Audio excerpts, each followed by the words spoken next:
Aarav. रिवॉन for revenge एक काल्पनिक कथा है। इस कहानी में प्रस्तुत सभी पात्र, घटनाएं और स्थान पूरी तरह से लेखक की कल्पना का परिणाम है, किसी भी वास्तविक घटना, व्यक्ति, जाति, संस्कृति या समाज से जुड़ी हुई नहीं है। इस कहानी का उद्देश्य केवल मनोरंजन और शिक्षा है। हम किसी भी प्रकार की धार्मिक, सांस्कृतिक या सामाजिक भावनाओं को ठेस पहुंचाने का उद्देश्य नहीं रखते हैं। यदि किसी श्रोता को इस कहानी में कोई अंश अनुचित या असंगत प्रतीत हो, तो कृपया इसे काल्पनिक और मनोरंजन के रूप में ले।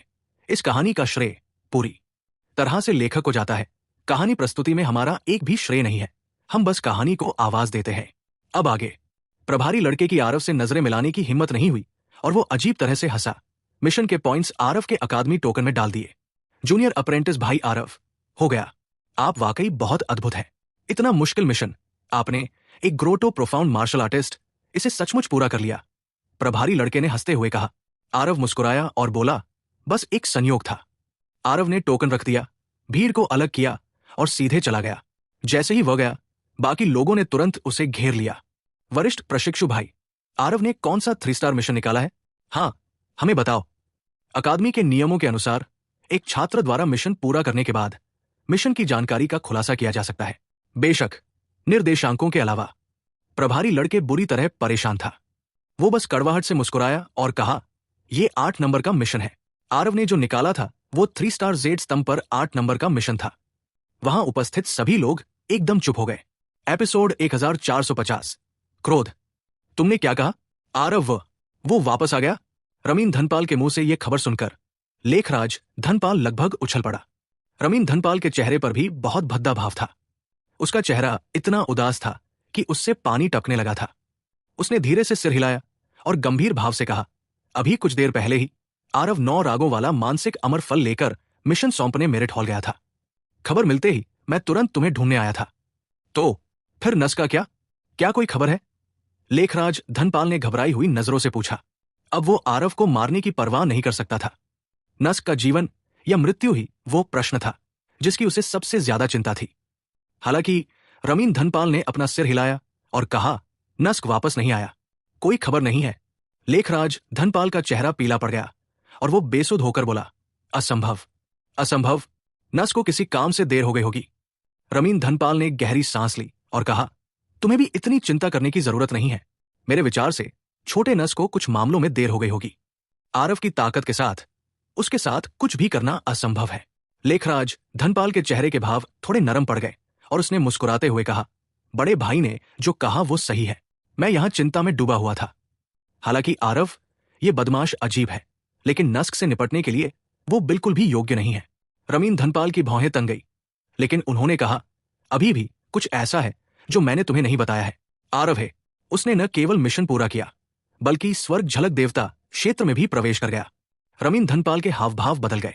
उसका हृदय जो अभी अभी शांत हुआ था, एक बार फिर उछल पड़ा। यह कैसे संभव है? जब वो गया था तब वो ग्रोटो प्रोफाउंड के अंतिम चरण में था। अभी लगभग 10 साल ही हुए हैं और वो स्वर्ग झलक क्षेत्र में प्रवेश कर गया। रमीन धनपाल ने आह भरी और कहा, यह बात पूरे सप्त मार्शल गुरुकुल में फैल चुकी है, इसलिए यह गलत नहीं हो सकता। रमीन धनपाल के हाव भाव लगातार झिलमिला रहे थे। रमीन धनपाल धीरे से उठा। लेखराज धनपाल का कंधा थपथपाया और कहा, पहले रुको और देखो। अगर तुम सच में नहीं कर सकते तो आरव को ही ढूंढो और मुकाबला करो। अपने घर लौटने तक आरव को पुलकित दिखाई नहीं दिया। इससे आरव बहुत हैरान हुआ। उसके लौटने की खबर पूरे सप्त मार्शल गुरुकुल में हवा की तरह फैल गई। तार्किक रूप से लिटिल फैटी को बहुत पहले ही आ जाना चाहिए था। क्या यह आदमी साधना करने के लिए एकांतवास में चला गया होगा? आरव ने भौहें चढ़ाते हुए कहा। हालांकि आरव कुछ बेचैन महसूस कर रहा था। बेहतर होगा कि जाकर उसे देख लो। आरव ने इसके बारे में सोचा और फिर भी पुलकित के घर जाकर उसे देखने का इरादा किया। आरव बाहर निकलने ही वाला था कि सीधे सुकेश खन्ना से टकरा गया। शिक्षक खन्ना? आरव ने हैरानी से कहा। जब सुकेश खन्ना ने आरव को देखा तो उसकी आंखें पहले तो चमक उठीं, लेकिन फिर बहुत जल्दी उदास हो गई। तुम पुलकित को ढूंढने जा रहे हो, है ना? सुकेश खन्ना ने मुंह खोला और पूछा। आरव का दिल धड़क उठा। उसके दिल में एक भयावह पूर्वाभास उमड़ पड़ा। लिटिल फैटी को कुछ हुआ है? सुकेश खन्ना ने गहरी सांस ली और कहा, तुम मेरे पीछे आओ। बिस्तर पर लेटे पुलकित को देखकर उसकी सांसें बहुत कमजोर थी। आरव का क्रोध उसके सीने में एक जोरदार धमाका हुआ। आरव पर उस बर्फीली ठंडी आभा को महसूस करते हुए सुकेश खन्ना के हाव भाव थोड़े बदल गए। लिटिल फैटी की हालत बहुत ही भयानक थी। उसके शरीर पर लगभग एक भी जगह नहीं बची थी। उसके चेहरे पर जख्मों के निशान थे। उसका शरीर हजारों जख्मों से भरा हुआ था। जाहिर है वो अपनी पीड़ा से भर चुका था। इससे भी महत्वपूर्ण बात यह है कि लिटिल फैटी के शरीर में पहले से ही सार ऊर्जा की लहरों का जरा भी निशान नहीं था। उसका दिव्य सागर पूरी तरह से अपंग हो चुका था। वर्तमान स्थिति को देखते हुए लिटिल फैटी कुछ दिनों से ज्यादा नहीं टिक पाएगा। ये किसने किया? आरव के शब्दों में जरा भी भाव नहीं था, मानो वो किसी ऐसी चीज के बारे में बात कर रहा हो जिसका उससे कोई लेना देना ही न हो। लेकिन सुकेश खन्ना बता सकता था कि आरव का क्रोध चरम पर पहुंच चुका था। सुकेश खन्ना ने भी इसे नहीं छिपाया और कुछ दिन पहले की घटनाओं का जिक्र किया। दरअसल लिटिल फैटी बहुत होशियार था। आरव के जाने के बाद वो बहुत कम दिखाई देता था। ज्यादातर समय वो अकेले ही साधना करता रहता था। इस दौरान दुष्यंत चौकसी और सोनू सेठ इन सभी ने कई बार उकसाया, लेकिन लिटिल फैटी उनके झांसे में नहीं आया। आधे साल पहले तक लिटिल फैटी ने आधे चरण वाले स्वर्ग के झलक क्षेत्र में प्रवेश किया था। उत्साहित लिटिल फैटी श्रेया को ढूंढने के लिए सीधे भीतरी प्रांगण में भाग गया। तब से दोनों लोगों की भावनाओं में उल्लेखनीय प्रगति हुई। 10 दिन पहले श्रेया ने अचानक अकादमी के बाहर लिटिल फैटी से मिलने का इंतजाम किया। लिटिल फैटी को कुछ भी शक नहीं हुआ और वो वास्तव में अपॉइंटमेंट लेने गया। उसे उम्मीद नहीं थी कि श्रेया ने धनपाल परिवार के मुकुल धनपाल, धनुष धनपाल, साथ ही दुष्यंत चौकसी और सोनू सेठ के साथ बहुत पहले ही इंतजाम कर लिया था। ये तो बस एक जाल था। मुझे बाद में पता चला कि श्रेया असल में नस को हमेशा से गुप्त रूप से पसंद करती थी, बस किसी को पता नहीं था। धनपाल परिवार के लोगों ने देखा कि फायदा उठाने का कोई मौका नहीं है और इसीलिए उन्होंने श्रेया को ढूंढने का विचार किया ताकि कार्रवाई की जा सके। पुलकित सचमुच इसमें फंस गया। सुकेश खन्ना थोड़ा रुका और समझाता रहा। जब गर्ग परिवार ने सुना कि पुलकित अपंग हो गया है और पिछली बार धनपाल परिवार के मामले की वजह से भी, तो वे पहले से ही उसकी परवाह नहीं करते। मुझे पता है कि तुम्हारा और उसका गहरा रिश्ता है, इसलिए मैंने उसे असंख्य खजाना टॉवर भेज दिया, लेकिन उसकी चोटें बहुत गंभीर हैं। असंख्य खजाना टॉवर के कीमियागर भी समझ नहीं पा रहे हैं कि क्या करें और उसे केवल एक सांस के साथ ही टिकाए रख पा रहे हैं। आरव पूरे रास्ते चुपचाप सुनता रहा। उसके चेहरे पर शांति थी। उसकी भावनाओं में ज्यादा उतार चढ़ाव नहीं थे। बस उसकी दोनों आंखों की ठंडी रोशनी खुद को और ज्यादा प्रकट करती जा रही थी। आरव कुछ नहीं बोला। एक औषधीय गोली निकाली और उसे पुलकित के मुंह में ठूंस दी। सुकेश खन्ना की निगाहें गंभीर हो गई। उसने पाया कि वो आरव के हाथ में औषधीय गोली को नहीं पहचान पाया। हालांकि वो सिर्फ एक प्रथम स्तर की दिव्य गोली थी। उसने वास्तव में पहले कभी नहीं देखी थी। प्रथम स्तर की उपचारात्मक दिव्य गोलियां बस कुछ ही प्रकार की थी। सुकेश खन्ना ने सभी को पहचान लिया, लेकिन उसने वास्तव में आरव के हाथ में औषधीय गोली पहले कभी नहीं देखी थी। सुकेश खन्ना अंदर से चौंक गया और उसे तुरंत समझ आ गया। ये सार सुधार गोली जैसी ही थी, एक नए प्रकार की औषधीय गोली भी। इसके अलावा ये एक उच्च श्रेणी की प्रथम स्तर की दिव्य गोली थी। आरव ने दिव्य सार वाली औषधीय गोली को निगल लिया। नन्हे फैटी का शरीर वास्तव में थोड़ा मजबूत हो गया। सुकेश खन्ना की निगाहें तेज हो गई। उन्हें तुरंत इस औषधीय गोली की शक्ति का एहसास हो गया। शिक्षक खन्ना, वे कुछ लोग अभी कहाँ हैं? आरव ने उदासीनता से कहा। वो जानता था कि सुकेश खन्ना उन कुछ लोगों का ठिकाना जरूर जानता होगा। सुकेश खन्ना के हाव भाव बदल गए और उसने कहा, तुम उन्हें अभी ढूंढने वाले हो? आरव ने ठंडे स्वर में कहा, यह फिर से धनपाल परिवार है। लगता है वे मुझे सचमुच एक नरम खुरमा समझ रहे हैं जो अपनी मर्जी से गूंथ रहा है। गुरु खन्ना, मैं इस मामले में खुद कार्रवाई करूंगा। इसका असंख्य खजाना टॉवर से कोई लेना देना नहीं है। सुकेश श्रेया के चेहरे पर एक अजीब सा भाव था जब उन्होंने कहा, मेरा वो मतलब नहीं था। बस तुम उनके बराबर नहीं हो। उन लोगों के समूह में कई शानदार उपलब्धि वाले स्वर्ग झलक क्षेत्र के दिग्गज थे। खासकर श्रेया, वो नस्क से भी नीचे नंबर एक व्यक्ति के रूप में जानी जाती थी। हालांकि आरव स्वर्ग झलक क्षेत्र में घुस गए थे, फिर भी उन लोगों से कुछ दूरी थी। लेकिन इस मामले में असंख्य खजाना टॉवर के लिए हस्तक्षेप करना वाकई असुविधाजनक था। उनके पास अभियान चलाने का कोई उचित कारण नहीं था। आरव ने ठंडे स्वर में कहा, तुम्हें बस मुझे बताना होगा कि वे कहाँ है। सुकेश नहा के हावभाव बार बार बदलते रहे और आखिरकार उन्होंने कहा, वे सब क्लियर विंडन में है। आरव ने सिर हिलाया और बाहर की ओर चल दिया। इसी समय सुकेश झा ने अचानक अपना मुंह खोला और कहा, क्या वह नस तुम्हें ढूंढने गया था?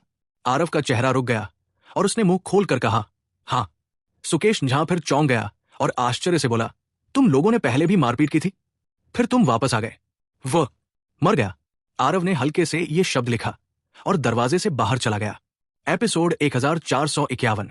तुम्हें मारना कुत्ते को मारने जैसा है। कई सांसें लेने के बाद ही सुकेश एने अचानक कांप उठा और होश में आया। असंभव, वो नस को कैसे मार सकता है? सुकेश एने ने मन ही मन बुदबुदाया। स्पष्ट रूप से अभी भी इस तथ्य को स्वीकार नहीं कर पा रहा था, लेकिन वो अपने दिल में जानता था कि आरव बिल्कुल भी मुंह नहीं खोलेगा। दरअसल नस्क द्वारा आरव का शिकार करने की खबर सप्त मार्शल गुरुकुल में पहले से ही कोई रहस्य नहीं थी। वे दोनों एक के बाद एक प्रशिक्षण के लिए बाहर गए और 10 साल तक वापस नहीं लौटे। कोई मूर्ख भी अनुमान लगा सकता था कि क्या हुआ, लेकिन अब आरव सुरक्षित और स्वस्थ लौट आया, लेकिन नस्क वापस नहीं आया। इससे कई अटकलें लगाई गई।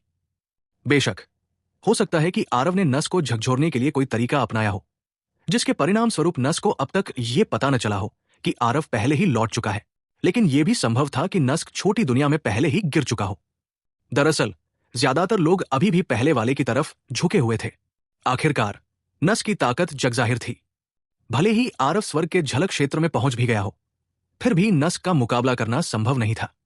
अकादमी के शिक्षक होने के नाते सुकेश खन्ना स्वाभाविक रूप से नस्क की ताकत के बारे में स्पष्ट थे, लेकिन अब आरव ने वास्तव में व्यक्तिगत रूप से स्वीकार किया कि नस्क मर चुका है। आखिर छोटी दुनिया के अंदर क्या हुआ? अचानक सुकेश खन्ना चौंक गया और मन ही मन सोचने लगा कि हालात खराब है। ये लड़का कानून विहीन और बेलगाम है, कुछ भी कर सकता है। इस मामले में टावर लॉर्ड को सूचित करना बेहतर होगा। क्लियरविंड इन के एक बिल्डिंग के रूम के अंदर मुकुल धनपाल और बाकी लोग खुशी खुशी बातें कर रहे थे। वो बदमाश धूर्त और चालाक है।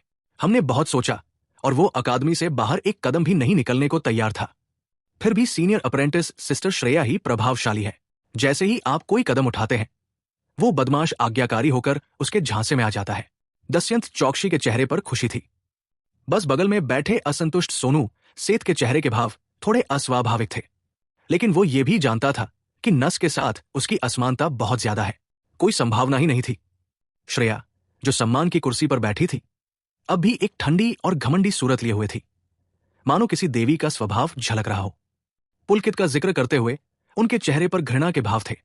जब उन्होंने कहा, पुलकित अपनी क्षमता से बढ़कर अंक पाना चाहता है, मेरे साथ बच्चा पैदा करने के बारे में सोच रहा है। उसे लगता है कि वह जो चाहे कर सकता है। अगर नक्श ने मुझे उसे दूर न रखने के लिए न कहा होता तो मैं बहुत पहले ही उसके खिलाफ कार्रवाई कर चुकी होती। मुकुल धनपाल ने जल्दी से चापलूसी भरे लहजे में कहा, क्या ऐसा नहीं है? वो मोटा मोटा और गोल है और उसका नाम भी लड़कियों जैसा है। सीनियर अप्रेंटिस सिस्टर जैसी स्वर्ग की बेटी की तो बात ही छोड़िए, आम औरतें भी उस पर फिदा नहीं होंगी। धनुष धनपाल मुस्कुराए और बोले, सप्त मार्शल गुरुकुल सिर्फ बड़े भाई नक्श और सीनियर अप्रेंटिस सिस्टर श्रेया की जोड़ी ही तो बनती है। स्वर्ग में नस का जिक्र करते हुए श्रेया की भौहें अचानक तन गई और उसने कहा, वरिष्ठ नक्श इस बार आरव को मार डालेंगे। उन्हें 10 साल हो गए हैं, उन्हें वापस आना ही चाहिए, है ना? मुकुल धनपाल ने इस पर ध्यान नहीं दिया और मुस्कुराते हुए कहा, वरिष्ठ प्रशिक्षु बहन श्रेया चिंता से घबरा गई है। बड़े भाई नक्श कौन है? इस बार वो खुद कार्रवाई कर रहे हैं। वो बच्चा शायद बहुत पहले उनकी तलवार के नीचे एक मृत आत्मा है। धनुष धनपाल ने कहा, हाँ, बड़े भाई नक्श का शायद छोटी सी दुनिया में कोई संयोगवश सामना हुआ होगा, इसलिए अब तक देर हो गई होगी। उनके ऐसा कहने पर श्रेया को भी आखिरकार राहत मिली और उसने कहा, बात तो सही है। सोचो तो, आरव तो बस ग्रोटो प्रोफाउंड क्षेत्र में है, तो वो मेरे नक्श का मुकाबला कैसे कर सकता है? हंसी की बात तो यह है कि उस बदमाश ने अपनी क्षमता को ज्यादा आंका और धनपाल परिवार का विरोध करने की हिम्मत भी की।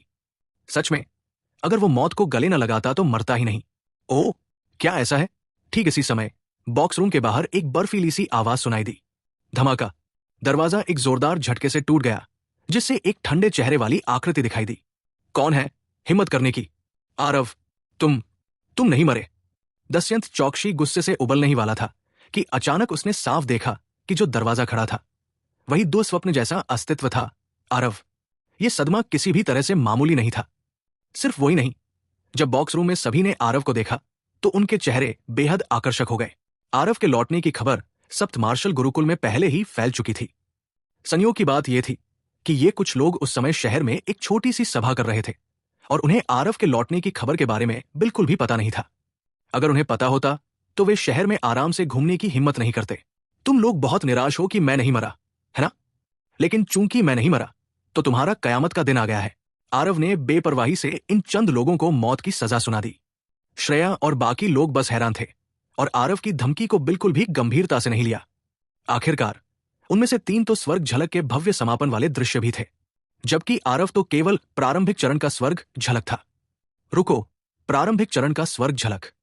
ये आदमी तो सचमुच टूट गया। श्रेया ने आरव की ओर देखा और ठंडे स्वर में कहा, तुम जैसे लोगों के साथ? आरव, चूंकि तुम मेरे नक्श के हाथों से फिसल गए तो मैं आज उनके लिए तुम्हारा ध्यान रखूंगी। आरव ने श्रेया की ओर देखा। उसकी निगाहें ठंडी थी। ये औरत सचमुच मौत की हकदार थी। छोटा मोटा उस पर मोहित था। उसने सचमुच छोटे मोटे के अंधे प्यार का फायदा उठाया और उसे ऐसा बना दिया। हा आरव, स्वर्ग का रास्ता है, पर तुम चलने से इनकार करते हो। नर्क का कोई दरवाजा नहीं है, फिर भी तुम अंदर घुसना चाहते हो। चूंकि तुम किस्मत से बच गए हो तो तुम्हें थोड़ा और चुप रहना चाहिए था और अकादमी में छिप जाना चाहिए था और बाहर नहीं आना चाहिए था। लेकिन अब तुम दरवाजे तक पहुंच गए। दुष्यंत चौकसी ने जोर से हंसते हुए कहा। वो अपने भाई के साथ हुए अन्याय का बदला ले रहा है। उस कमबख्त मोटे ने उस दिन बार बार कहा भी था कि उसका भाई बदला लेने में उसकी मदद करेगा। मुझे उम्मीद नहीं थी कि तुम आज सचमुच आओगे। मुकुल धनपाल भी जोर से हंसा और बोला, तो फिर देखते हैं कि ये प्रतिभाशाली जूनियर अप्रेंटिस भाई ये हमें कैसे ढूंढकर बदला लेता है। धनुष धनपाल ने ठंडी मुस्कान के साथ कहा। आरव ने उनके मजाक को अनदेखा कर दिया और ठंडे स्वर में कहा, जियान। आरव के बगल में एक धुंधला सा प्रेत प्रकट हुआ और झुककर बोला, गुरु। जैसे ही जियान प्रकट हुआ, सभी के चेहरे के भाव बदल गए। भव्य समापन 2 सितारा। इस दुष्ट आत्मा की साधना की गति बहुत तेज थी। वो वास्तव में 2 सितारा की भव्य पूर्णता तक पहुंच ही गया था। नस के साथ युद्ध में जियान को गंभीर चोटें आई। आधे साल से ज्यादा समय तक स्वास्थ्य लाभ के बाद जियान की चोटें न केवल पूरी तरह ठीक हुई, बल्कि उसकी शक्ति भी एक कदम और बढ़ गई और वो 2 सितारा की भव्य पूर्णता तक पहुंच गया। वे तीनों पहले आपके पास रहेंगे। उन्हें आकर मुझे परेशान न करने दे। आरव ने शांत भाव से कहा। जी हाँ गुरु, जियान ने झुककर कहा। अरे, बेशर्मी से शेखी बघारना। एकमात्र 2 सितारा दुष्ट आत्मा 3 आंतरिक प्रांगण शिखर शिष्यों की देखभाल करना चाहती है। मानना पड़ेगा कि आप बहुत भोले हैं, श्रेया ने व्यंग्यात्मक लहजे में कहा। जियान धीरे धीरे आगे बढ़ा और ठंडी आवाज में बोला, नीदर घोस्टला। एक काला बड़ा हाथ अचानक शून्य से निकला और उन 3 लोगों की ओर लपका। स्थिति देखकर तीनों लोगों के हाव भाव बदल गए। उन्हें उम्मीद नहीं थी कि जियान की ताकत वाकई इतनी प्रबल है। कुछ ही देर में तीनों आपस में उलझ गए। दुष्यंत चौकसी ने आरव की ओर देखा और ठंडी मुस्कान के साथ कहा, तुमने उस दुष्ट आत्मा को उन तीनों से निपटने दिया। लगता है तुम मुझसे निपटने में बहुत आश्वस्त हो। आरव की पलकें थोड़ी ऊपर उठीं। उसकी आवाज में जरा भी भाव नहीं था और उसने ठंडे स्वर में कहा, तुम्हें मारना कुत्ते को मारने जैसा है। उसकी आवाज अभी धीमी भी नहीं हुई थी कि आरव का तारा विभाजन अचानक बंद हो गया। तारे विभाजन का एक पूरा संस्करण सीधे सोनू सेठ पर चला गया। पुहवार्क। सोनू सेठ ने अभी तक जो हो रहा था उस पर कोई प्रतिक्रिया नहीं दी थी और सीधे खून के धुंध के बादल में फट गया। दुष्यंत चौकसी की निगाहें गंभीर हो गई। उसके चेहरे पर एक गंभीर भाव प्रकट हो रहा था। इन कुछ वर्षों में सोनू सेठ पहले ही प्रारंभिक चरण के स्वर्ग झलक तक पहुंच चुके थे, लेकिन आरव के तारा विभाजन के तहत उन्हें प्रतिक्रिया करने का समय भी नहीं मिला और उन्हें एक ही बार में मार गिराया गया। एपिसोड 1452। दुष्यंत चौकसी निराशा में। इतना जोरदार। अभी क्या हुआ? मुझे अपनी आंखों के सामने बस एक धुंधलापन महसूस हुआ और सोनू सेठ फट गया। वो सोनू सेठ स्वर्ग झलक देवता क्षेत्र शक्ति भी है और तो और वो इस सीजन का उपविजेता भी था। उससे इतनी बड़ी असमानता क्यों है? इन 10 सालों में आरव के बारे में कोई खबर नहीं थी। मुझे उम्मीद नहीं थी कि जैसे ही वो वापस आएगा उसकी ताकत और भी भयानक हो जाएगी। लेकिन भले ही उसकी ताकत बहुत शक्तिशाली हो, फिर भी दुष्यंत चौकसी का मुकाबला करना असंभव है ना? आखिरकार दुष्यंत चौकसी भी तो एक आंतरिक कोट की प्रतिभा है। इसके अलावा वो पहले से ही स्वर्ग झलक के अंतिम चरण में है। आरव से 2 छोटे क्षेत्र ऊपर। क्लियरविंड इनका व्यवसाय बहुत अच्छा था। आरव के मुक्के ने दरवाजा उड़ा दिया, जिससे बहुत बड़ा हंगामा हुआ। स्वाभाविक रूप से लोगों का एक बड़ा समूह उसे घेरकर देखने के लिए इकट्ठा हो गया। वहां जियान ने 3 शक्तिशाली भव्य पूर्ण स्वर्ग झलक के दिग्गजों से अकेले ही युद्ध किया और वास्तव में जरा भी नुकसान में नहीं पड़ा, जिससे सभी आश्चर्य से अपनी जीभ चटका रहे थे। 4 लोगों की इस महायुद्ध ने पहले ही पूरे बॉक्स रूम को उलटपुलट कर दिया था। क्लियरविंड सराय के एक कोने को उड़ा दिया था। अरे, किसी निकम्मे को मारकर तुम मेरे मुकाबले के नहीं हो, है ना? बदमाश, तुम आज खुद मौत की तलाश में आए हो। अच्छा हुआ, हम मिलकर पुरानी दुश्मनी और नई दुश्मनी मिटा देंगे। ध्रुव चौकसी, बड़ा भाई आज तुम्हारा बदला लेगा। आखिर तक बात करते हुए दुष्यंत चौकसी ने घृणा से अपने दांत पीस लिए। ध्रुव चौकसी की मौत हमेशा उसके दिल पर भारी पड़ती रही थी, जिससे वो इससे उबर नहीं पा रहा था। पिछली बार जब वो आरव को मारना चाहता था तो एल्डर राव ने उसे जबरदस्ती रोक दिया था। इस बार आरव ने खुद को दरवाजे तक पहुंचाया, ठीक वैसे ही जैसे उसकी इच्छा थी। ताई ट्रू डिपरफेस्ट, मेरे लिए मरो, दुष्यंत चौकसी ने जोर से चिल्लाया। बिना किसी को समझाने का मौका दिए सीधे आरव की ओर मुक्का मारा। मुक्के की तेज हवा ने सभी को चौंका दिया। ये मुक्का स्पष्ट रूप से मुक्का दांव के तीसरे स्तर के स्वर्ग तक पहुंच चुका है। ताई ट्रू डिपर फिस्ट पहले से ही एक अकादमी का सर्वोच्च कौशल है। दुष्यंत चौकसी ने भी मुक्का दांव के तीसरे स्तर के स्वर्ग तक इस चाल का अभ्यास किया है, फिर भी कैसे लड़े? ये आरव बहुत आवेगी है। इतनी ताकत के साथ उसने आकर दुष्यंत चौकसी को चुनौती देने की हिम्मत की। स्वर्ग झलक क्षेत्र की तुलना ग्रोटो प्रोफाउंड क्षेत्र से नहीं की जा सकती। ग्रोटो प्रोफाउंड से स्वर्ग झलक क्षेत्र में युद्ध के लिए लोगों को पार करना बहुत कठिन है। लोक जितना ऊंचा होगा, युद्ध के लिए लोगों को पार करना उतना ही कठिन होगा। इसके अलावा वो दो छोटे लोगों को भी छलांग लगाकर पार कर रहा था। अगर ग्रोटो प्रोफाउंड क्षेत्र में लोगों को कूदने की कठिनाई 10 अंक थी, तो स्वर्ग झलक क्षेत्र के लोगों को कूदने की कठिनाई 50 अंक, यहां तक कि 80 अंक भी थी। हालांकि दुष्यंत चौकसी को आंतरिक प्रांगण में सर्वश्रेष्ठ नहीं माना जाता था, फिर भी वो एक प्रथम श्रेणी का प्रतिभाशाली व्यक्ति था। उसकी शक्ति को कमजोर नहीं माना जाता था। आरव के लिए उसे हराने के लिए दो छोटे लोगों को छलांग लगाना बहुत कठिन था। हालांकि दुष्यंत चौकसी के इस प्रहार के प्रति आरव के चेहरे पर कोई स्पष्ट परिवर्तन नहीं आया। जब उसकी मुट्ठी की हवा संघनित होकर उसकी ओर गड़गड़ाने लगी, तभी आरव ने धीरे से दुष्ट संहारक तलवार उठाई। तारे विभाजन। हवा में एक हल्की सी चीरने वाली आवाज आई, जो ताई ट्रू डिपर फिस्ट की मुट्ठी की हवा से टकराई। धमाका। बस दुष्यंत चौकसी की आकृति तोप के गोले जैसी दिखाई दी, जो सीधे गली के सामने वाले घर की ओर उड़ रही थी। दुष्यंत चौकसी ने कई दीवारें तोड़ी और फिर धीरे धीरे अपनी आकृति को रोका। सब अचंभित थे। ये आरव इतना शक्तिशाली कैसे हो सकता है? आरव की इस चाल से हर कोई उसकी वास्तविक स्थिति को बिल्कुल भी नहीं समझ पा रहा था। एक साधारण और सादा कटाव, ऐसा लग रहा था जैसे उसमें कोई शक्ति ही न हो।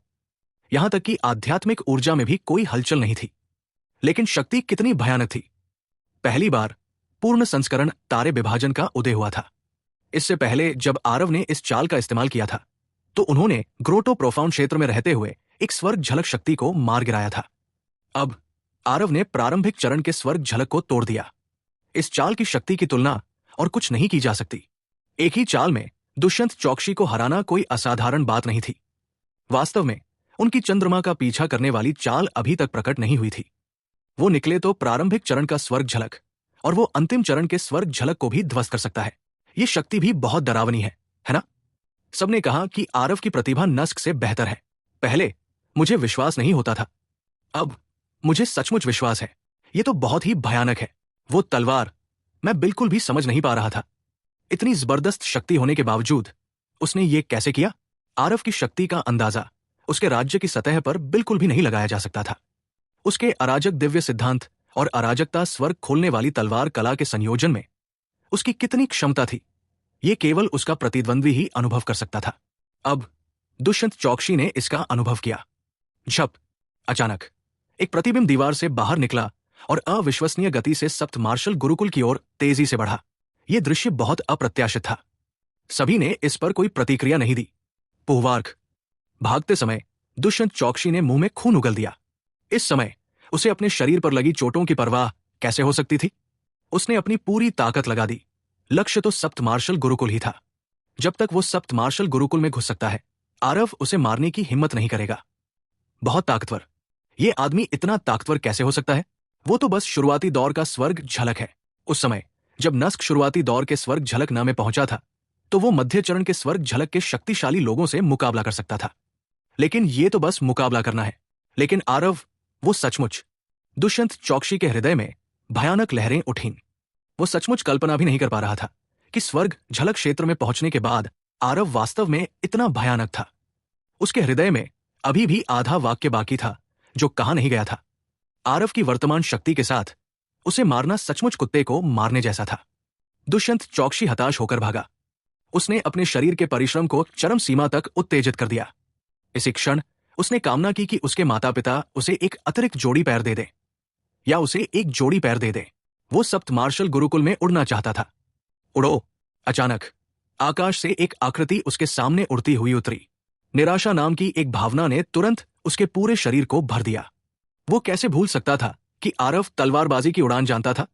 तलवारबाजी की उड़ान, ये सचमुच तलवारबाजी की उड़ान है। मैं हमेशा से सुनता आया था कि आरव तलवारबाजी की उड़ान जानता था, लेकिन मैंने इसे पहले कभी अपनी आंखों से नहीं देखा था। आज इसने सचमुच मेरे क्षितिज को विस्तृत कर दिया। इसके साथ दुष्यंत चौकसी बर्बाद हो गया। सोच रहा हूं कि आरव सचमुच उसे मार डालेगा या नहीं। दुष्यंत चौकसी के पीछे धनपाल परिवार और चक्षी परिवार है, दो महान परिवार। हे, तुम क्या सोचते हो? शिल्पी, उस छोटी बच्ची को आरव ने बिना पलक झपकाए मार डाला। क्या तुम्हें लगता है कि वो दुष्यंत चौकसी को छोड़ देगा? धप। दुष्यंत चौकसी घुटनों के बल बैठ गया और तब तक रोता रहा जब तक उसकी आंखों से आंसू नहीं बहने लगे। भगवान आरव, दादाजी आरव, मैं गलत था। मैं सचमुच गलत था। ये सारा मामला मुकुल धनपाल और धनुष धनपाल ने भड़काया था, और श्रेया इसमें एक सहयोगी है। इसका मुझसे कोई लेना देना नहीं है। ये जीवन मरण का मामला है। दुष्यंत चौकसी में नैतिक ईमानदारी कैसे हो सकती है? बेतहाशा रोते हुए उसने मुकुल धनपाल और धनुष धनपाल को धोखा दिया। आरव ने यह सुनकर बस उपहास किया और कहा, दुष्यंत चौकसी, मैंने तुम्हें पहले ही मौका दे दिया है। तुम ही हो जिसने बार बार मेरी सीमा को चुनौती दी है। अब तुम नरक में जा सकते हो। पुहवार्क, तारे विभाजन हवा को चीरते हुए आए। दुष्यंत चौकसी बिल्कुल वैसे ही थे जैसे सोनू सेठ, सीधे खून के धुंध के बादल में फट गए। सड़कों पर सभी लोग इस दृश्य को बेहद सदमे से देख रहे थे। आज आरव शायद आसमान में छेद करने वाला था। दुष्यंत चौकसी को मारकर आरव रुका नहीं, सीधे अपनी तलवार पर सवार होकर क्लियरविंड इन की ओर चल पड़ा। जियान और तीनों लोग इस समय भीषण लड़ाई में थे और क्लियरविंड इनसे सड़कों पर आ गए थे। सभी ने दूर रहने की चेतावनी दी। श्रेया की ताकत वाकई बहुत जबरदस्त थी, जिसने जियान को भूत ऊर्जा के प्रभाव का इस्तेमाल करने पर मजबूर कर दिया था और फिर बमुश्किल तीनों लोगों के साथ बराबरी पर आ पाया। आरव की आंखें थोड़ी सिकुड़ गई। उसकी आकृति बिजली की तरह तेजी से बाहर निकली और सीधे धनुष धनपाल की ओर बढ़ी, चंद्रमा का पीछा करते हुए। एपिसोड 1453, सड़कों पर खून खराबा। फुफकार। वो इस समय पूरी तरह से नेदर घोस्टक्लॉ से निपटने में तल्लीन था। अचानक उसकी खोपड़ी में झुनझुनी हुई और उसके दिल में भारी खतरे का एहसास उमड़ पड़ा। आरव की आकृति बहती हुई रोशनी की एक धारा में बदल गई, जो अविश्वसनीय रूप से तेज गति से धनुष धनपाल की ओर दौड़ी। यह बहुत अचानक हुआ।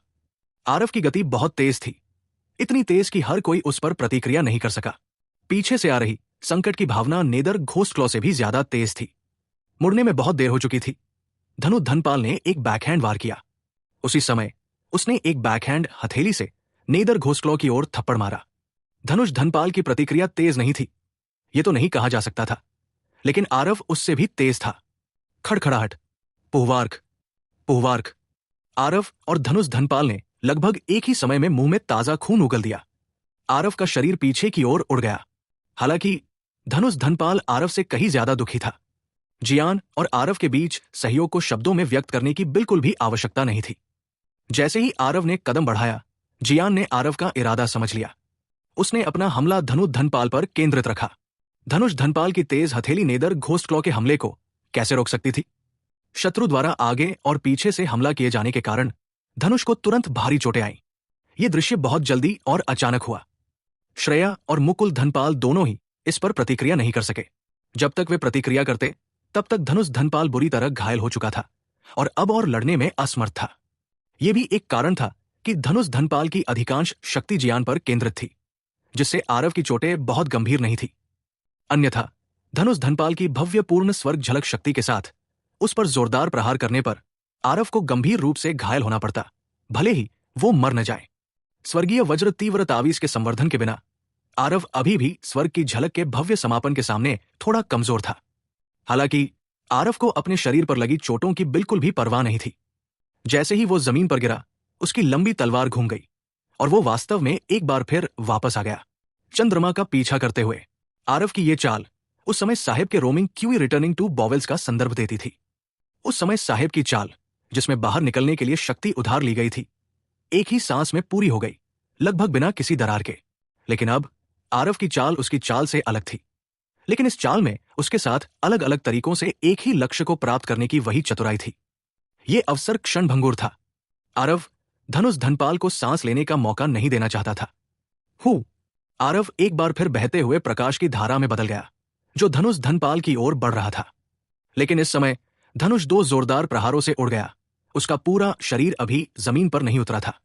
उसके आंतरिक अंग अभी भी अशांत थे। उसे बिल्कुल भी उम्मीद नहीं थी कि आरव इस समय फिर से आएगा। छी! दुष्ट सहार तलवार बिना किसी आश्चर्य के धनुष धनपाल की छाती से आर पार हो गई। धनुष धनपाल की आंखें चौड़ी हो गई। मरते दम तक उसे यकीन नहीं हुआ कि आरव ने ही उसे मारा है। धनुष धनपाल की आंखें धीरे धीरे ढीली पड़ गई, लेकिन दोनों आंखें किसी भी कीमत पर बंद होने को तैयार नहीं थी। वो हमेशा के लिए पछतावे के साथ मर गया। एक प्रारंभिक अवस्था का स्वर्ग झलक, एक भव्यपूर्ण स्वर्ग झलक अस्तित्व उसे कैसे मार सकता था? ये अभी क्या हुआ? आरव की तलवारबाजी बहुत तेज थी। मुझे बस एक धुंधली छवि दिखाई दी। इतना शक्तिशाली। आरव ने केवल 2 तलवारों का इस्तेमाल किया और एक भव्य स्वर्ग झलक क्षेत्र के महाशक्तिशाली को मार गिराया। हालांकि यह उस दुष्ट आत्मा की सहायता से ही संभव हुआ था, फिर भी यह युद्ध उपलब्धि पूरे शहर को झकझोर देने के लिए पर्याप्त है। ये एक सपना ही होगा। सपना ही देख रहे होंगे। धनुष धनपाल स्वर्ग का एक गौरवशाली पुत्र है। उसकी शक्ति लगभग समान श्रेणी के लोगों पर भी हावी हो सकती है। वास्तव में एक प्रारंभिक चरण के स्वर्ग झलक द्वारा मारा जाना। शुरू में सबकी नजरों में आरव का उकसावा सिर्फ एक तमाशा था, लेकिन किसी को उम्मीद नहीं थी कि यह तमाशा वास्तव में सड़कों पर खूनी लड़ाई में बदल जाएगा। जियान की ताकत वाकई बहुत मजबूत थी, लेकिन 3 महान अद्वितीय प्रतिभाओं का सामना करते हुए उसे भूत ऊर्जा का प्रयोग भी करना पड़ा, इससे पहले कि वो बमुश्किल बराबरी पर लड़ पाता। समय बीतने पर वो निश्चित रूप से पराजित हो जाता, लेकिन आरव के अचानक युद्ध क्षेत्र में शामिल होने से युद्ध की स्थिति तुरंत बदल गई। सब कुछ बहुत जल्दी हुआ, इतनी जल्दी कि अभी तक किसी ने कोई प्रतिक्रिया नहीं दी थी और युद्ध आधे से ज्यादा खत्म हो चुका था। आरव के प्रकट होने से लेकर आरव द्वारा लगातार 3 लोगों को मारने तक सिर्फ आधा 50 घंटा ही बीता। आरव द्वारा धनुष धनपाल को मार गिराने के साथ ही जियान पर दबाव तुरंत कम हो गया। अपनी मौजूदा ताकत के साथ श्रेया से आमने सामने की लड़ाई जीतना तय था। मुकुल धनपाल के शामिल होने से मुकाबला भी बराबरी पर पहुंच गया, लेकिन आरव अभी भी था जो उन्हें डरा सकता था। आरव का चंद्रमा का पीछा बहुत तेज था, उससे बचना बिल्कुल नामुमकिन था। एक बार आरव ने मौके का फायदा उठाया तो वे निश्चित रूप से मर जाएंगे। छी! आरव ने दुष्ट संहारक तलवार वापस खींच ली। उसकी नजर एक बार फिर युद्ध भूमि की ओर मुड़ गई। धनुष धनपाल कमजोर होकर जमीन पर गिर पड़ा। उसे समझ नहीं आया कि आखिर हो क्या रहा है, जब तक उसकी मौत नहीं हो गई। मानो आरव की उस बर्फीली ठंडी निगाह को भांपकर श्रेया और मुकुल धनपाल दोनों थोड़े घबरा गए। जियान ने भूतिया पंजे को नियंत्रित किया और तुरंत बढ़त हासिल कर ली। झपटा! आरव बिना किसी हिचकिचाहट के चंद्रमा का पीछा को छोड़कर इतना अच्छा मौका कैसे गवा सकता था? वो एक बार फिर एक प्रतिबिंब में बदल गया। इस बार निशाना मुकुल धनपाल था। खटखट! तैयारी के साथ मुकुल धनपाल की प्रतिक्रिया धनु धनपाल की तुलना में कहीं अधिक पर्याप्त थी। उसकी लंबी तलवार लहराई, आरव से जोर से टकराई। बाल बाल! पुहवार्क! भव्य समापन स्वर्ग झलक की शक्तिशाली शक्ति ने उसे एक बार फिर घायल कर दिया। लेकिन मुकुल धनपाल भी अच्छा महसूस नहीं कर रहा था। जियान की टीम ने इस मौके का फायदा उठाया और मजबूती से बढ़त बना ली। आरव जरा भी नहीं रुका। अपने अंदरूनी अंगों की चोटों को सहते हुए उसने फिर से चंद्र का पीछा का हमला शुरू कर दिया। खड़खड़ाहट, खड़खड़ाहट, खड़खड़ाहट! एक के बाद एक ठंडी रोशनी की किरणें चमकती रहीं, जिससे सभी चिंता और भय से कांप उठे। हर हमले पर आरव ने बेतहाशा ताजा खून उगला। जाहिर है वो अपनी जान जोखिम में डाल रहा था। आरव दुखी था, लेकिन मुकुल धनपाल उससे भी बदतर था। आरव के हमले क्षणिक आवेग नहीं थे। हर बार जब उसने हमला किया तो उसने मुकुल धनपाल को खून की उल्टी करवा दी। वो कई बार नेदर घोसक्लॉ के हमलों से बाल बाल बचा, लेकिन फिर भी कानूनों की उस शक्तिशाली शक्ति ने उसे भारी घाव दिए। मुकुल धनपाल की चोटें आरव से कहीं ज्यादा गंभीर थी। ये कितनी बड़ी दुश्मनी है? आरव बहुत ज्यादा जोखिम उठा रहा है। ये तो जान के बदले जान है। अरे, सुना है कि नस्क नाम मात्र के लिए अनुभव और प्रशिक्षण के लिए गया था। असल में वो आरव का शिकार करने गया था। आरव और धनपाल परिवार में पहले से ही बहुत समय से सुलह नहीं हो पा रही है। क्या आज आरव सप्त मार्शल गुरुकुल के सभी महान प्रतिभाशाली लोगों को मार डालने वाला है? सच में सोच रहा हूं कि जब सप्त मार्शल गुरुकुल और धनपाल परिवार को यह खबर मिलेगी तो कैसी प्रतिक्रिया होगी। आरव अभी भी बहुत लापरवाह है। धनपाल परिवार राजपुर राजधानी में गहराई से जम गया है। आरव के पीछे असंख्य खजाना टॉवर होने पर भी शायद उसका कोई फायदा नहीं है। सब लोग आरव को देख रहे थे, जो अपनी जान से खेल रहा था और प्रशंसा से चिल्ला रहे थे। बस उन्हें पता नहीं था कि आरव अपनी जान जोखिम में डालकर लोगों को मार रहा है, अपने लिए नहीं बल्कि लिटिल फैटी को हिसाब देने के लिए। श्रेया जितना लड़ती उतनी ही घबराती जाती। चाहे जियान हो या आरव, दोनों ही बहुत डरावने थे। उसकी ताकत अकादमी में दूसरे नंबर की बताई जाती थी, जबकि मुकुल धनपाल भी शीर्ष 5 में शुमार था। लेकिन जब उनका सामना जियान और आरव के मेल से हुआ तो उनके पास लड़ने की बिल्कुल भी ताकत नहीं बची। बिल्कुल नहीं। इस तरह तो मैं भी उनके हाथों फंसकर मर जाऊंगी। मुझे अकादमी लौटने का कोई रास्ता ढूंढना होगा, श्रेया ने सोचा। ठीक इसी समय आरव एक बार फिर आ पहुंचा। जियान ने भी आरव के साथ सहयोग करने के लिए हमले का केंद्र मुकुल धनपाल पर रखा। श्रेया ने एक खाली वार करते हुए तुरंत फैसला लिया। उसकी आकृति विस्फोटक रूप से पीछे हट गई और सीधे समूह युद्ध से अलग हो गई। एपिसोड 1454, जाओ मेरे भाई से माफी मांगो।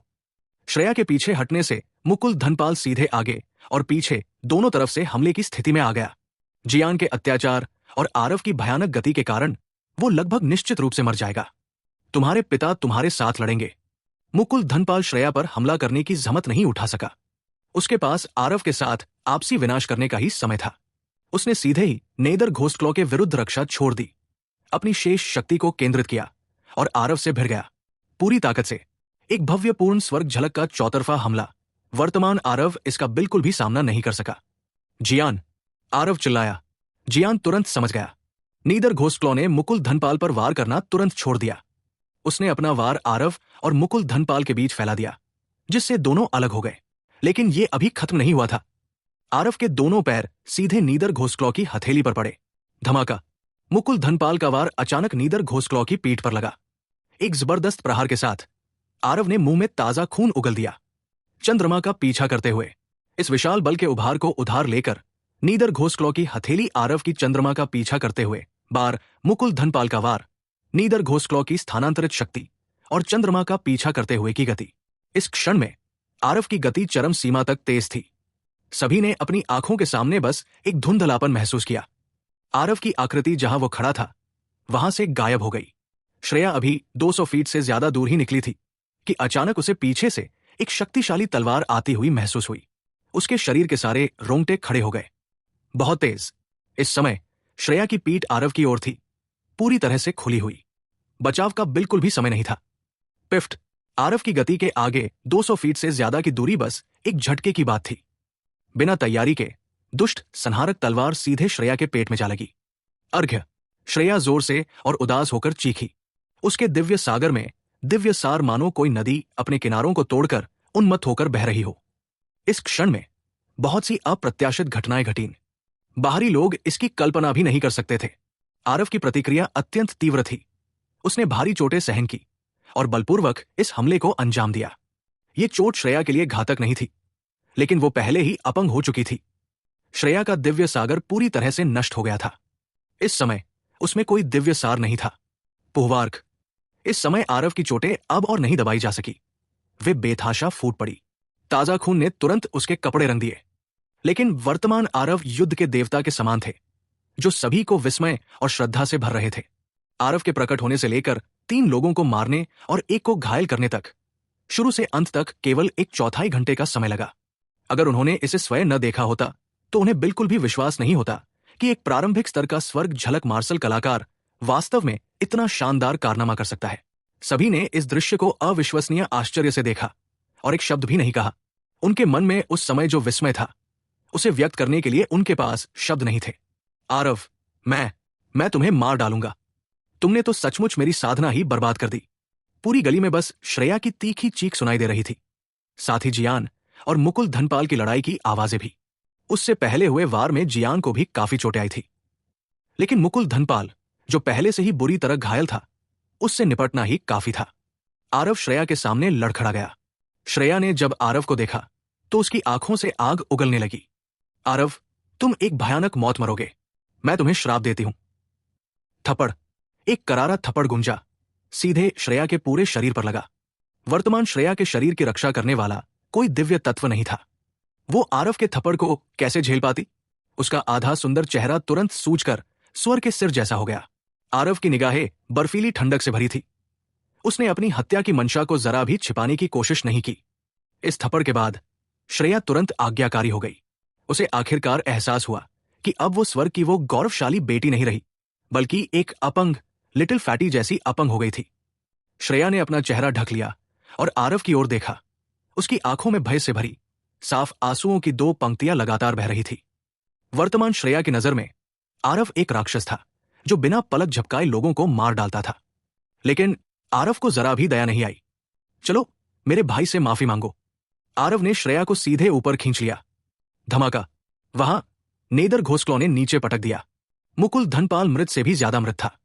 अब तक सप्त मार्शल गुरुकुल के 5 महान कुलीन शिष्य 4 मर चुके थे, 1 अपंग, और पूरा युद्ध केवल 15 मिनट तक चला। यह सब बहुत जल्दी हुआ, तब तक जब तक धनपाल परिवार और सप्त मार्शल गुरुकुल ने समय पर प्रतिक्रिया नहीं दी और लड़ाई के लिए धूल जम चुकी थी। जाओ। आरव ने जियान को एक तरफ रख दिया और सीधे अपनी तलवार पर सवार होकर चला गया। सड़कों पर सभी ने एक दूसरे को देखा। उनकी निगाहें सदमे से भरी थी। आज की लड़ाई ने उनकी समझ को पूरी तरह से उलट दिया। मैं अभी सपना देख रहा था। क्या इस तरह की चीज वाकई शुरुआती स्तर की स्वर्ग की झलक हासिल कर सकती है? बहुत शक्तिशाली। उनमें से कुछ ही अस्तित्व थे जो एक ही पंक्ति में सभी पर छा गए। वे सभी वास्तव में आरव द्वारा 15 मिनट में मारे गए। आरव की युद्ध शक्ति न केवल अत्यधिक शक्तिशाली है, बल्कि अंतिम समय में अनुकूलन करने की उसकी क्षमता भी चरम पर है। इस तरह का प्रतिद्वंद्वी वास्तव में बहुत भयानक है। ये लड़ाई इतिहास में दर्ज होने के लिए पर्याप्त है। अगर मैंने इसे अपनी आंखों से नहीं देखा होता तो मैं निश्चित रूप से इसे बकवास मानता। वास्तव में बहुत ही बेतुका। लेकिन आरव को आकाश में एक छेद करने वाला माना जा सकता है। चाहे वो सप्त मार्शल गुरुकुल हो या धनपाल परिवार, वे शायद इस मामले को छोड़ेंगे नहीं। ये नगर स्वामी महामहिम को भी चौंका सकता है। जब लेखराज धनपाल ने यह समाचार सुना तो उसे थोड़ा संदेह हुआ कि कहीं उसके कानों ने गलत तो नहीं सुना। बकवास। मुकुल धनपाल और धनु धनपाल को छोड़कर वो श्रेया भीतरी दरबार की दूसरी नंबर की रानी है। उसकी ताकत उसी रैंक के लोगों से कहीं ज्यादा है। एक छोटी सी आरव उसके दिव्य समुद्र को कैसे अपंग कर सकती है? उस अधीनस्थ ने निष्पट भाव से कहा। कुल प्रमुख, भले ही इस अधीनस्थ में अपार साहस हो, मैं भी यूं ही कहानी गढ़ने की हिम्मत नहीं कर सकता। ये बात बिल्कुल सच है। इस युद्ध को देखने वाले हजारों लोग मौजूद थे। अभी ये पूरे राजधानी शहर में फैल चुका है। ये सुनकर लेखराज धनपाल के चेहरे की मांसपेशियां फड़कने लगी। उसके दिल से खून टपक रहा था। हालांकि मुकुल धनपाल और धनु धनपाल नस्क जितने अच्छे नहीं थे, फिर भी उनकी प्रतिभा भी उसी पद के लोगों से कहीं बेहतर थी और भविष्य में परिवार के कुल का आधार बनने के लिए बाध्य थे। अब वे आरव द्वारा यूं ही मारे गए। लेखराज धनपाल को यह जानकर निराशा हुई कि आरव को उकसाने के बाद से धनपाल परिवार में एक भी चीज सुचारू रूप से नहीं चल रही थी। अब नस का जीवन या मृत्यु अनिश्चित थी। धनपाल परिवार के कुलीन शिष्य लगभग समाप्त हो गए थे। धनपाल परिवार को यह आघात बहुत बड़ा था। लेखराज धनपाल ने अपने हृदय में क्रोध को बलपूर्वक सहन किया और गंभीर स्वर में कहा, आरव अब कहाँ है? उस अधीनस्थ ने कहा। आरव ने श्रेया को बर्बाद कर दिया और उसे असंख्य खजाना टॉवर में रोक लिया। कारण, इस घटना का कारण शायद अभी भी वही मोटा पुलकित है। धनपाल परिवार के मुखिया पुलकित के मामलों के कारण उन्होंने स्वाभाविक रूप से इसके बारे में सुना था। उस समय उन्होंने सोचा कि आरव निश्चित रूप से मर चुका है और ऐसा करने में कुछ भी गलत नहीं है। इसके विपरीत, हालांकि ये कनिष्ठ शिष्यों के साथ एक छोटी सी बहस थी, लेखराज धनपाल को इसके बजाय बहुत मुक्ति का एहसास हुआ। नस के लौटने के बाद वो श्रेया से शादी करवाने के बारे में भी सोच रहा था, लेकिन उसने कभी नहीं सोचा था कि इस मामले के इतने गंभीर परिणाम होंगे। उसके अधीनस्थ के जाने के बाद लेखराज धनपाल ने दांत पीसते हुए गहरी आवाज में कहा, लगता है इस मामले में मेरे पास पिताजी से कार्रवाई करने का अनुरोध करने के अलावा कोई विकल्प नहीं है। एपिसोड 1455 पुनरावृत्ति। धमाका। आरव ने एक जोरदार लात मारी। श्रेया सीधे जमीन पर घुटनों के बल बैठ गई। बिस्तर पर लेटा हुआ व्यक्ति बिल्कुल छोटा मोटा पुलकित था। मेरे भाई ने कहा था कि उसका भाई बदला लेने में उसकी मदद करेगा। अगर मैं ये जीवन भी त्याग दूं तो भी मुझे उससे इस दुश्मनी का बदला देना होगा। तुमने मेरे भाई के दिव्य सागर को नष्ट कर दिया, उसे अपंग बना दिया, इसलिए मैंने भी तुम्हारे दिव्य सागर को नष्ट कर दिया और तुम्हें अपने भाई के सामने पश्चाताप करने के लिए मजबूर किया। तुम्हारे जीवन और मृत्यु का ये मेरे भाई को तय करना है। आरव ने एक एक शब्द उच्चारित किया। आरव की चोटें सचमुच हल्की नहीं थी, लेकिन इस समय उसे अपने शरीर पर लगी चोटों की परवाह नहीं थी। वो जानता था कि इस लड़ाई के बाद राजपुर राजधानी में एक भयानक लहर जरूर उठेगी। उसके पास ज्यादा समय नहीं बचा था। वर्तमान श्रेया को स्वर्ग की एक गौरवशाली पुत्री के प्रकट होने का आभास कैसे हुआ? बस उसके बिखरे हुए बाल, अस्त व्यस्त कपड़े, उसका आधा चेहरा सूजा हुआ सा दिखाई दिया। उसके पेट से अभी भी कालेलाल खून के धब्बे बह रहे थे। सबसे महत्वपूर्ण, उसका अभिमान आरव द्वारा पहले ही पूरी तरह से नष्ट कर दिया गया था। आरव का महिलाओं के प्रति दया का कोई इरादा नहीं था। आरव की नजर में वो एक विशैली सुंदरी थी। लेकिन वो, श्रेया ने डरते हुए कहा। आरव का चेहरा ठंडा और उदासीन था। उसने अपनी उंगली बिजली की तरह उठाई और लिटिल फैटी के शरीर पर कुछ बार थपथपाई। एक चमत्कारी दृश्य दिखाई दिया। लिटिल फैटी ने वास्तव में धीरे धीरे दोनों आंखें खोली। श्रेया को एक झटका लगा। उस समय वे कुछ वार कितने भारी थे, उसने अपनी आंखों से देखा। उसके अनुमान के अनुसार लिटिल फैटी का बचना बिल्कुल असंभव था। अब आरव ने बस उसे कुछ बार मालिश करने में मदद की और लिटिल फैटी जाग गया। दरअसल यह मुख्य रूप से उस औषधीय गोली का असर था। बस लिटिल फैटी की छाती में सांस अटकी हुई थी, इसलिए वो बेहोश रहा। आरव की उन कुछ थपथपाहटों ने लिटिल फैटी को अपनी सांसें सामान्य करने में मदद की। लिटिल फैटी स्वाभाविक रूप से धीरे धीरे जाग गया। आरव ने उसे उठाया और धीरे से कहा, फैटी, तुम्हारी रंजिश, तुम्हारा भाई पहले ही उसका बदला लेने में तुम्हारी मदद कर चुका है। श्रेया के अलावा वे 4 लोग पहले ही अपनी गर्दनें काटने के लिए आगे बढ़ा चुके हैं। इस कुतिया, मैंने पहले ही उसकी साधना बर्बाद कर दी है, तुम्हें ही छोड़कर। पुलकित इस समय अभी भी बहुत कमजोर था। उसकी प्रतिक्रिया स्पष्ट रूप से कुछ सुस्त थी। आरव के शब्द सुनकर पुलकित की राखधूसर आंखों में धीरे धीरे कुछ रोशनी आ गई। वे खोखली आंखें धीरे धीरे श्रेया के चेहरे पर केंद्रित हुई, फिर उलझ गई। अभी कुछ समय पहले ही लिटिल फैटी के सप्त मार्शल गुरुकुल में प्रवेश करने की सबसे बड़ी प्रेरणा श्रेया थी। श्रेया के योग्य व्यक्ति बनने के लिए उसने इन कुछ वर्षों में कितनी मेहनत की, ये केवल वो स्वयं ही जानता था। लेकिन इस औरत ने सचमुच उसकी भावनाओं से बेरहमी से खिलवाड़ किया, फिर उसकी भावनाओं को जमीन पर रौंद डाला, उसे अंतहीन रूप से रौंद डाला। श्रेया उसके पुरुष होने के गौरव को तब तक रौंदा जब तक वो बेकार न हो गया।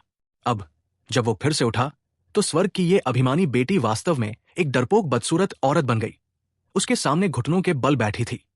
ये सब उसे ऐसा लग रहा था जैसे उसने कोई सपना देखा हो। उसने कितनी बार चाहा कि ये सिर्फ एक सपना हो। छोटा मोटा बोल नहीं सकता था, लेकिन वो अपने दिल में जानता था कि ये उसका भाई ही था जिसने उसकी गरिमा को जमीन से उठाया और उसे जोड़ा। जब श्रेया ने लिटिल फैटी को जागते देखा तो वो बिस्तर के पास गई और लिटिल फैटी के बछड़े को गले लगाते हुए रोती हुई बोली, पुलकित, ये सब श्रेया की गलती थी। श्रेया पर एक पल के लिए भूत प्रेत का साया था, इसीलिए मैं ये सब किया। चलो शादी कर लेते हैं जैसी बेतुकी बात कर रही थी। सच में पुलकित, तुम हमेशा से मेरे दिल में रही हो, सच में। पुलकित, चलो। श्रेया जानती थी कि अभी जीने की उसकी एकमात्र उम्मीद शादी के अनुबंध का वह टुकड़ा है। पुलकित उसे इतने सालों से पसंद करता था। इस तरह की भावना को एक साथ मिटाना नामुमकिन था। आरव ने श्रेया के घृणित रूप को देखा और सचमुच उसे एक ही हथेली से थप्पड़ मारकर मार डालना चाहता था। लेकिन वो लिटिल फैटी के फैसले को प्रभावित नहीं करना चाहता था, इसलिए उसने जबरदस्ती सहन किया और कुछ नहीं बोला। इस थोड़ी देर में लिटिल फैटी ने आखिरकार कुछ ताकत हासिल कर ली। उसे चुप करा दो। छोटे फैटी ने मच्छर जैसी आवाज में ये 4 शब्द कहे, जिससे उसके शरीर की सारी ताकत खत्म हो गई। बेशक ये आरव से कहा गया था। आरव की भौहें सिकुड़ गई और उसने ठंडी खर्राटों के साथ कहा, मेरे भाई ने तुम्हें चुप रहने को कहा, सुना? श्रेया का चेहरा बदल गया और उसने अब कोई आवाज नहीं की। लिटिल फैटी कुछ देर तक हाफता रहा, फिर अपनी ताकत जुटाकर बोला, मुझे पता था कि तुम मेरी मदद करोगे, बदला लोगे। हाँ, मैंने सोचा था कि मैं तो मर ही गया। लिटिल फैटी जब भी कुछ कहता उसे थोड़ा रुकना पड़ता। जाहिर था उसकी हालत बेहद खराब थी। आरव ने गंभीर भाव से कहा, मेरे रहते अगर तुम मरना भी चाहो तो मर नहीं सकते। जब तुम ठीक हो जाओ तो चलो शराब का प्याला उठाएं और खूब बातें करें। लिटिल फैटी की आंखें कुछ धुंधली थी। जाहिर था वो जानता था कि अगर वो ठीक भी हो गया तो भी वो अपंग हो चुका था। अपने दिव्य सागर के नष्ट हो जाने के कारण वो अब इस जीवन में साधना नहीं कर सकता था। ऐसे जीवन का क्या अर्थ था? दिव्य सागर का नष्ट होना उस समय आरव के दिव्य सागर के क्षतिग्रस्त होने से बिल्कुल अलग स्थिति थी। दिव्य सागर के नष्ट हो जाने के बाद भले ही आपका औषधीय दाव अत्यंत दुर्जय था, फिर भी वो पुनः प्राप्त नहीं कर सका। आरव ने दांत पीसते हुए कहा, फैटी, क्या तुम मेरी बात पर विश्वास करते हो या नहीं? छोटा फैटी एक क्षण के लिए ठिठक गया, फिर तुरंत अपना सिर थोड़ा हिलाया। आरव ने गंभीर स्वर में कहा, अच्छा, तो तुम्हारा भाई आज यहां तुमसे वादा करेगा। मैं तुम्हें तुम्हारा दिव्य सागर पुनः प्राप्त करने का कोई रास्ता जरूर ढूंढूंगा। छोटा फैटी आश्चर्य से आरव को देखने लगा। उसे इस वाक्य पर स्पष्ट रूप से संदेह हो रहा था। न केवल वह, बल्कि बगल में खड़ी श्रेया की आंखों में भी तिरस्कार की एक झलक उभरी। उसे लगा कि आरव का यह घमंड बहुत बड़ा था। दिव्य समुद्र तो पहले ही नष्ट हो चुका है, उसकी मरम्मत कैसे हो सकती है? और तो और आरव आज के बाद जीवित बचेगा या नहीं, ये अभी भी अज्ञात था। उसने धनपाल परिवार के इतने सारे लोगों को मार डाला, धनपाल परिवार चुपचाप कैसे रह सकता था? मुझे यकीन है, लिटिल फैटी ने फिर भी बहुत गंभीरता से कहा। वो जानता था कि आरव उसे दिलासा दे रहा है। ये नहीं चाहता कि वो इस झटके के बाद कभी उबर न पाए। हालांकि इस तरह का दिलासा थोड़ा कमजोर लग रहा था, लेकिन ये बहुत दिल को छू लेने वाला था। आरव ने थोड़ा सिर हिलाया और कहा, इस वेश्या, इसके साथ कैसे पेश आऊं? लिटिल फैटी ने श्रेया के चेहरे की ओर देखा और हल्की आह भरते हुए कहा, मैं उसे फिर कभी नहीं देखना चाहता। श्रेया का पूरा शरीर कांप उठा। उसके चेहरे पर एक अजीब सी खुशी झलक रही थी। लिटिल फैटी के इस वाक्य से उसे पता चल गया कि उसकी जान बच गई है। हालांकि अब वो अपंग हो गई थी, लेकिन मरने से जीना बेहतर था। आरव ने हल्की सी आह भरी और मन ही मन सोचा कि ये छोटा मोटा अभी भी थोड़ा ज्यादा दयालु है। इतने सालों की भावनाओं को आखिरकार छोड़ना इतना आसान नहीं था। तो फिर चले जाओ, आरव ने गहरी आवाज में कहा। हाँ हाँ हाँ, मैं अभी चला जाऊंगा। श्रेया रेंगती हुई कमरे के दरवाजे से बाहर निकली। आरव ने गहरी सांस ली और कहा, तुम्हारा शरीर अभी भी बहुत कमजोर है, आराम करो। छोटे मोटे ने थोड़ा सिर हिलाया। वो सचमुच पहले से ही बहुत थका हुआ था। आरव ने उसे लिटा दिया। वो बहुत जल्दी सो गया।